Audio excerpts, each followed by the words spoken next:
Hello, fellow teachers, and welcome back to the Teacher Trainers channel. If you're watching this, then you're probably looking for ways to help your students speak English much more clearly and confidently. Pronunciation is a huge hurdle for a lot of learners, but with the right techniques, it doesn't have to be such a daunting task, not for you and not for your students. My name is Warren, and in today's video, we're going to go through some practical tips and tricks for teaching pronunciation effectively.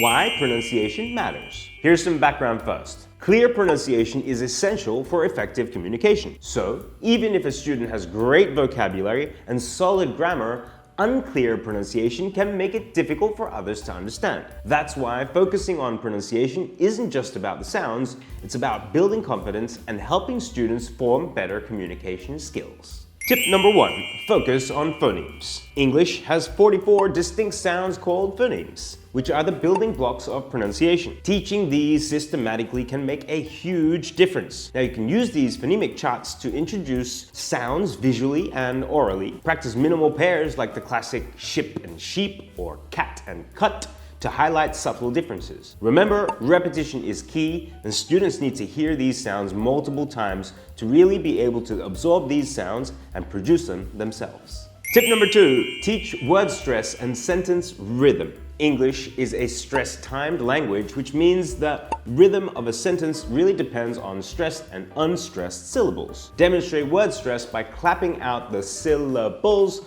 of a word, emphasizing the stressed syllable. For example, banana. Use tongue twisters or rhythmic exercises to practice sentence stress and intonation. Tip number 3. Incorporate intonation patterns.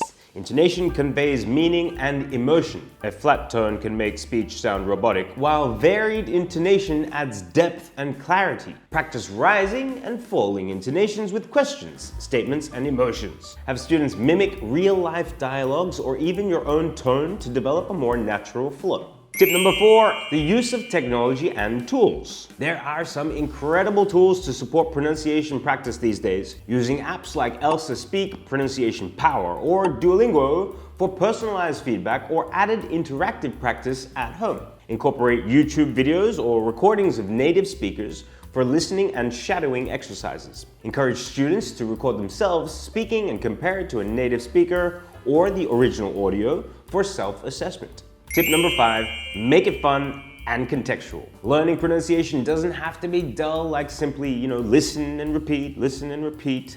Play games and activities like pronunciation bingo, charades, or the telephone game, where students have to really listen carefully or act out words and guess them. Create and use real-life scenarios like ordering at a restaurant or giving directions to offer students a chance to practice pronunciation in real-life context. Lucky last, tip number 6, provide constructive feedback.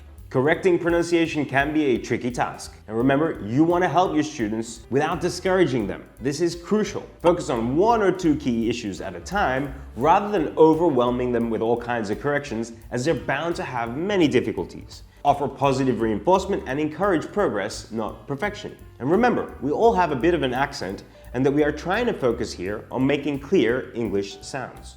Ding ding ding, bonus round. Model good pronunciation. As a teacher, your pronunciation sets an example. So speak clearly, use natural intonation, and articulate your words. Speak with meaning by choosing words carefully that match your students' age and level. Then, watch and observe as your students pick up the language that you're using and the pronunciation just by listening to you. And that's it, guys. Teaching pronunciation is much more than just sounds. It's about giving your students this linguistic tool to help them express themselves confidently and clearly. By incorporating some or all of the tips that I've shared, I can guarantee that your students will improve in both clarity and confidence. If you found these tips helpful, don't forget to like this video and subscribe for more teaching insights. Oh, and by the way, if you've got a favorite pronunciation activity, drop it down below so you can help others. I'd love to hear from you guys. Thanks for watching, everyone, and as usual, happy teaching.